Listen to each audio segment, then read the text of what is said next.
2019 ఓటమికి కారణాలు ఏదైతే చెప్పారో బోండామ్మ గారు, అది ఆయన యొక్క వ్యక్తిగత అభిప్రాయం. నేను చెప్పింది ఏంటంటే, ఈవేళ నిజంగా నిస్వార్థంగా ఇచ్చిన మాట ప్రకారం కాపుల కోసం పనిచేసిన వ్యక్తి చంద్రబాబు నాయుడు గారు. కాపు రిజర్వేషన్లో అవునండి, ఈడబ్ల్యూఎస్లోంచి కాపు కార్పొరేషన్ అవునండి, విదేశీ విద్య అవునండి, స్వయం ఉపాధి అవునండి, కాపు భవనాల నిర్మాణం అవునండి, ఇన్ని ఉన్నాయి. ఒకటి మీరు చెప్పుకోగలరా జగన్మోహన్ రెడ్డి గారు? లేదు. అల్టిమేట్గా ఏంటంటే, పద్మనాభం గారు స్వర్గస్థులయ్యారు. ఆయన గురించి ఎవరో కూడా తప్పుగా మాట్లాడకూడదు. ఆయన ఆ కమ్యూనిటీ గురించి పోరాడిన మాట వాస్తవం, అందులో తేడా లేదు. ఏదైనా ఆ కమ్యూనిటీకి చేసిన వ్యక్తి చంద్రబాబు నాయుడు గారు, ఇది వాస్తవం, ఇందులో తేడా లేదు. ఈ వాస్తవాలు గ్రహించుకొని పార్టీ లీడర్స్ ఎవరైనా సరే, తెలుగుదేశం పార్టీ ఉన్నవాళ్ళం, పార్టీకి ఎఫెక్టెడ్గా విమర్శ అన్నది కరెక్ట్ కాదు. పార్టీ చేసిన పని ఏదైతే ఉందో అది ప్రజల్లోకి తీసుకెళ్ళాలి, నిజాయితీగా తీసుకెళ్ళాలి. చేయకపోతే చేయలేదని చెప్తాం, దానికి కారణాలు చెప్తాం. చంద్రబాబు నాయుడు గారు ఎప్పుడు అబద్ధం ఆడరే, చేయలేకపోతే ఈ కారణాల వల్ల చేయలేదని చెప్తారు. ఇంకేదంటే, కాపుల కోసం ఇంత కష్టపడి ఇంత ఖర్చు పెట్టి ఇన్ని రకాల అవకాశాలు కల్పించిన చంద్రబాబు నాయుడు గారి గురించి యావత్ తెలుగుదేశం పార్టీలో ఉన్న 175 నియోజకవర్గాల్లో ఉన్న అందరం మాట్లాడవలసిన ఆవశ్యకత ఉంది.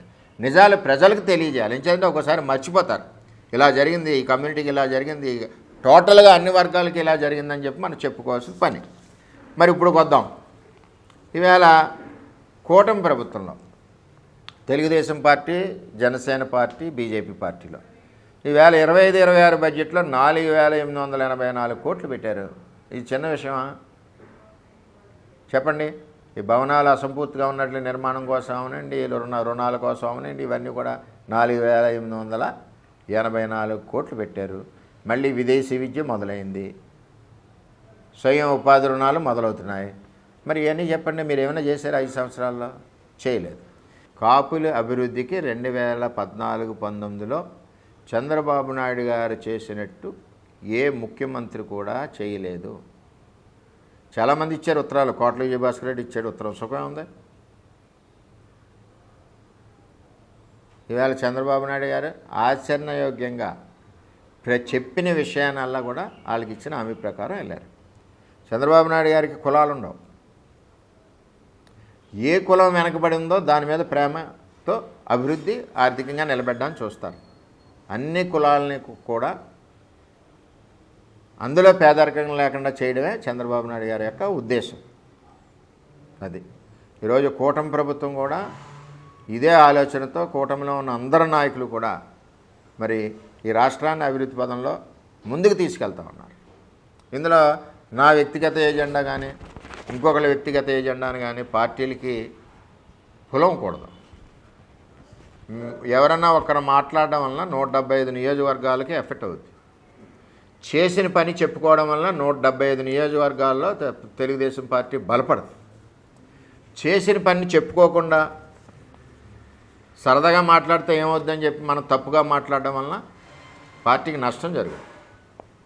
అవన్నీ కూడా మనం మాట్లాడేటప్పుడు నేను అవ్వచ్చు, నేను ఏదైనా చెప్పాలనుకున్నప్పుడు అది ఒక నష్టం జరుగుదామని ఒక ఆలోచన వచ్చినప్పుడు నా వ్యక్తిగత అభిప్రాయం ఇది, పార్టీకి సంబంధం లేదని చెప్పి నాయకులు ఎవరన్నా సరే నెక్స్ట్ మనం మాట్లాడచ్చు. అట్ ది సేమ్ టైం నేను బల్లగుద్ది చెప్తున్నా, ఘంటాపదంగా చెప్తున్నా, ఎవడ చర్చకు వచ్చినా సరే రావచ్చు వైసీపీ వాళ్ళు. చంద్రబాబు నాయుడు ఒక్కడే కాపుల కోసం పెద్దపీట వేసిన నాయకుడు చంద్రబాబు నాయుడు గారు. అటు రిజర్వేషన్లో కానీ, ఇటు కాపు కార్పొరేషన్ నిధుల్లో కానీ, విదేశీ విద్య ఇవ్వడంలో కానీ, అలాగే స్వయం ఉపాధి యూనిట్స్ ఇవ్వడంలో కానీ, కాపు భవనాల నిర్మాణంలో కానీ ఎన్ని రకాలుగా చంద్రబాబు నాయుడు గారు మరి కాపులకి అండగా నిలబడ్డ నాయకుడు చంద్రబాబు నాయుడు. అదే బీజం వేసిన నాయకుడు చంద్రబాబు నాయుడు గారు ఎక్కడ వేశారు? కాపులకి మొదటి వాగ్దానం ఎక్కడ ఇచ్చారంటే అది పిఠాపురం నడిబొడ్డున ఇవ్వడం జరిగింది. చంద్రబాబు నాయుడు గారు బస్సు యాత్రకు వచ్చినప్పుడు ఎలక్షన్ ముందు ఇచ్చిన ప్రతిదీ కూడా తూచా తప్పకుండా ముందుగా డెవలప్ చేసుకుంటూ వెళ్ళారు.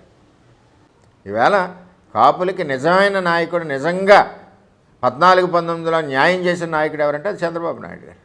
ఈవేళ కూటమి కూడా అదే పరిస్థితుల్లో పనిచేస్తుంది, అదే పద్ధతిలో పనిచేస్తుంది. 5 సంవత్సరాలు మీరు కాపులకు కావాల్సిన సంక్షేమాన్ని మొత్తం అంతా వదిలేశారు. విదేశీ విద్యార్థులు ఎంతమంది ఉన్నారు? 1200 మంది ఆన్లైన్లో ఉన్నారు. కొట్టాతలు పడండి అన్నారు జగన్ గారు, 1200 మంది కొట్టేశారు. అలాగే ఈ రిజర్వేషన్ ఉండడం వలన సచివాలయం ఉద్యోగాలు 1400 మందికి వస్తాయి. అవి కూడా 14,350 మందికి వస్తాయి. ఆ రిజర్వేషన్ కూడా కొట్టాతలు పడేమన్నారు. ఇవన్నీ కార్యక్రమాలు కూడా మరి చంద్రబాబు నాయుడు గారు ఏదైతే చేశారో ఆ చేసినది మళ్ళీ ఇక్కడ ప్రజల్లో కనపడకూడదన్న దాంతో చేశారు. చంద్రబాబు నాయుడు గారు 400 కోట్లతో మరి యూనిట్స్ ఇచ్చారు, స్వయం ఉపాధి యూనిట్స్. మీరు ఒకటి కూడా ఇవ్వలేదు. మరి ఇదేమనాలి? అలాగే దగ్గర 40,000 మంది సుమారు కాపు కార్పొరేషన్ సంబంధించి లోన్స్కి లైన్లో ఉంటే వాళ్ళని కూడా తీసేతలు పడేశారు. ఏది ఇచ్చినా సరే మీరు ఆఖరికి పెన్షన్ ఇచ్చినా సరే కాపు కార్పొరేషన్లో చూపించి మేము చేస్తున్నామని చెప్పుకున్నారు తప్పితే అన్నిటికంటే ముఖ్యంగా జగ్గంపేట మీటింగ్లో నేనేమీ చేయలేనని కూడా మీరు ఒప్పుకున్నారు. దీన్ని బట్టి 2019 ఓటమికి దీనికి ఏ విధమైన సంబంధం లేదు. దానికి ప్రత్యేక కారణాలు ఉన్నాయి.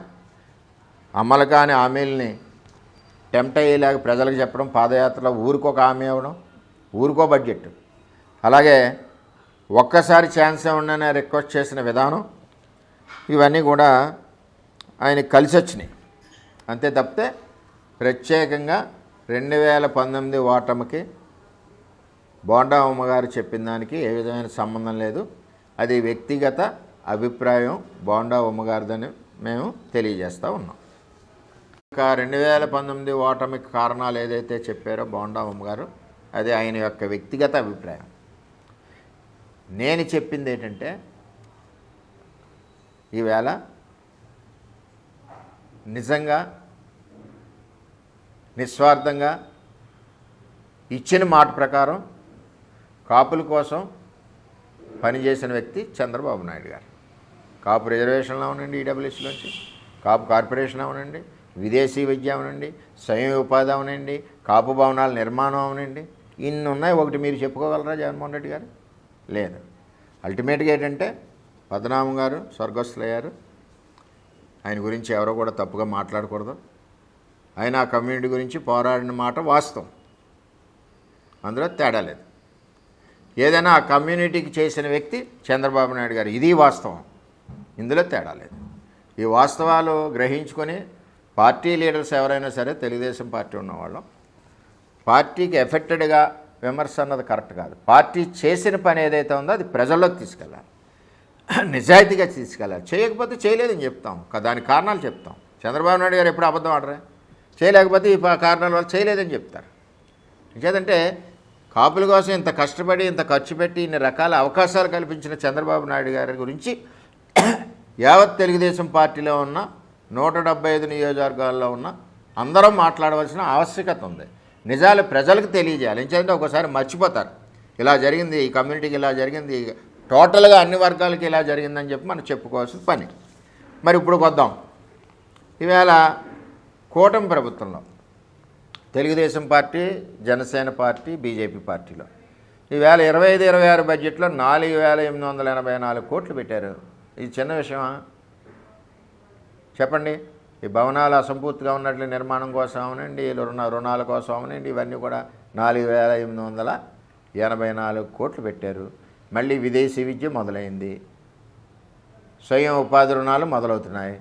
మరి ఇవన్నీ చెప్పండి, మీరు ఏమైనా చేశారు 5 సంవత్సరాల్లో? చేయలేదు. కాపుల అభివృద్ధికి 2014-19లో చంద్రబాబు నాయుడు గారు చేసినట్టు ఏ ముఖ్యమంత్రి కూడా చేయలేదు. చాలామంది ఇచ్చారు ఉత్తరాలు, కోట్ల విజయభాస్కర్ రెడ్డి ఇచ్చాడు ఉత్తరం, సుఖం ఉంది. ఈవేళ చంద్రబాబు నాయుడు గారు ఆచరణయోగ్యంగా చెప్పిన విషయానల్లా కూడా వాళ్ళకి ఇచ్చిన హామీ ప్రకారం వెళ్ళారు. చంద్రబాబు నాయుడు గారికి కులాలు ఉండవు. ఏ కులం వెనకబడి ఉందో దాని మీద ప్రేమతో అభివృద్ధి ఆర్థికంగా నిలబెట్టడానికి చూస్తారు. అన్ని కులాలని కూడా అందులో పేదరికం లేకుండా చేయడమే చంద్రబాబు నాయుడు గారి యొక్క ఉద్దేశం. అది ఈరోజు కూటమి ప్రభుత్వం కూడా ఇదే ఆలోచనతో కూటమిలో ఉన్న అందరు నాయకులు కూడా మరి ఈ రాష్ట్రాన్ని అభివృద్ధి పదంలో ముందుకు తీసుకెళ్తా ఉన్నారు. ఇందులో నా వ్యక్తిగత ఏజెండా కానీ ఇంకొకరి వ్యక్తిగత ఏజెండాని కానీ పార్టీలకి పొలవకూడదు. ఎవరన్నా ఒకరు మాట్లాడడం వలన 175 నియోజకవర్గాలకి ఎఫెక్ట్ అవుతుంది. చేసిన పని చెప్పుకోవడం వలన 175 నియోజకవర్గాల్లో తెలుగుదేశం పార్టీ బలపడుతుంది. చేసిన పని చెప్పుకోకుండా సరదాగా మాట్లాడితే ఏమవుద్దని చెప్పి మనం తప్పుగా మాట్లాడడం వలన పార్టీకి నష్టం జరుగుతుంది. అవన్నీ కూడా మనం మాట్లాడేటప్పుడు నేను అవ్వచ్చు, నేను ఏదైనా చెప్పాలనుకున్నప్పుడు అది ఒక నష్టం జరుగుదామని ఒక ఆలోచన వచ్చినప్పుడు నా వ్యక్తిగత అభిప్రాయం ఇది, పార్టీకి సంబంధం లేదని చెప్పి నాయకులు ఎవరన్నా సరే నెక్స్ట్ మనం మాట్లాడచ్చు. అట్ ది సేమ్ టైం నేను బల్లగుద్ది చెప్తున్నా, గంటాపదంగా చెప్తున్నా, ఎవడ చర్చకు వచ్చినా సరే రావచ్చు వైసీపీ వాళ్ళు. చంద్రబాబు నాయుడు ఒక్కడే కాపుల కోసం పెద్దపీట వేసిన నాయకుడు చంద్రబాబు నాయుడు గారు. అటు రిజర్వేషన్లో కానీ, ఇటు కాపు కార్పొరేషన్ నిధుల్లో కానీ, విదేశీ విద్య ఇవ్వడంలో కానీ, అలాగే స్వయం ఉపాధి యూనిట్స్ ఇవ్వడంలో కానీ, కాపు భవనాల నిర్మాణంలో కానీ ఎన్ని రకాలుగా చంద్రబాబు నాయుడు గారు మరి కాపులకి అండగా నిలబడ్డ నాయకుడు చంద్రబాబు నాయుడు. అదే బీజం వేసిన నాయకుడు చంద్రబాబు నాయుడు గారు ఎక్కడ వేశారు? కాపులకి మొదటి వాగ్దానం ఎక్కడ ఇచ్చారంటే అది పిఠాపురం నడిబొడ్డున ఇవ్వడం జరిగింది. చంద్రబాబు నాయుడు గారు బస్సు యాత్రకు వచ్చినప్పుడు ఎలక్షన్ ముందు ఇచ్చిన ప్రతిదీ కూడా తూచా తప్పకుండా ముందుగా డెవలప్ చేసుకుంటూ వెళ్ళారు. ఈవేళ కాపులకి నిజమైన నాయకుడు, నిజంగా 14-19లో న్యాయం చేసిన నాయకుడు ఎవరంటే అది చంద్రబాబు నాయుడు గారు. ఈవేళ కూటమి కూడా అదే పరిస్థితుల్లో పనిచేస్తుంది, అదే పద్ధతిలో పనిచేస్తుంది. 5 సంవత్సరాలు మీరు కాపులకు కావాల్సిన సంక్షేమాన్ని మొత్తం అంతా వదిలేశారు.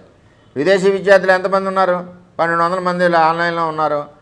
కొట్టాతలు పడండి అన్నారు జగన్ గారు, 1200 మంది కొట్టేశారు. అలాగే ఈ రిజర్వేషన్ ఉండడం వలన సచివాలయం ఉద్యోగాలు 1400 మందికి వస్తాయి, అవి కూడా 14,350 మందికి వస్తాయి. ఆ రిజర్వేషన్ కూడా కొట్టాతలు పడమన్నారు. ఇవన్నీ కార్యక్రమాలు కూడా మరి చంద్రబాబు నాయుడు గారు ఏదైతే చేశారో ఆ చేసినది మళ్ళీ ఇక్కడ ప్రజల్లో కనపడకూడదన్న దాంతో చేశారు. చంద్రబాబు నాయుడు గారు 400 కోట్లతో మరి యూనిట్స్ ఇచ్చారు, స్వయం ఉపాధి యూనిట్స్. మీరు ఒకటి కూడా ఇవ్వలేదు. మరి ఇదేమనాలి? అలాగే దగ్గర 40,000 మంది సుమారు కాపు కార్పొరేషన్ సంబంధించి లోన్స్కి లైన్లో ఉంటే వాళ్ళని కూడా తీసేతలు పడేశారు. ఏది ఇచ్చినా సరే మీరు ఆఖరికి పెన్షన్ ఇచ్చినా సరే కాపు కార్పొరేషన్లో చూపించి మేము చేస్తున్నామని చెప్పుకున్నారు తప్పితే అన్నిటికంటే ముఖ్యంగా జగ్గంపేట మీటింగ్లో నేనేమీ చేయలేనని కూడా మీరు ఒప్పుకున్నారు. దీన్ని బట్టి 2019 ఓటమికి దీనికి ఏ విధమైన సంబంధం లేదు. దానికి ప్రత్యేక కారణాలు ఉన్నాయి. అమలు కాని హామీలని టెంప్ట్ అయ్యేలాగా ప్రజలకు చెప్పడం, పాదయాత్రలో ఊరికొక హామీ ఇవ్వడం, ఊరికో బడ్జెట్, అలాగే ఒక్కసారి ఛాన్స్ ఇవ్వండి రిక్వెస్ట్ చేసిన విధానం, ఇవన్నీ కూడా ఆయనకి కలిసి వచ్చినాయి. అంతే తప్పితే ప్రత్యేకంగా 2019 ఓటమికి బోండా ఉమ్మగారు చెప్పిన దానికి ఏ విధమైన సంబంధం లేదు. అది వ్యక్తిగత అభిప్రాయం బోండా ఉమ్మగారిదని మేము తెలియజేస్తూ ఉన్నాం.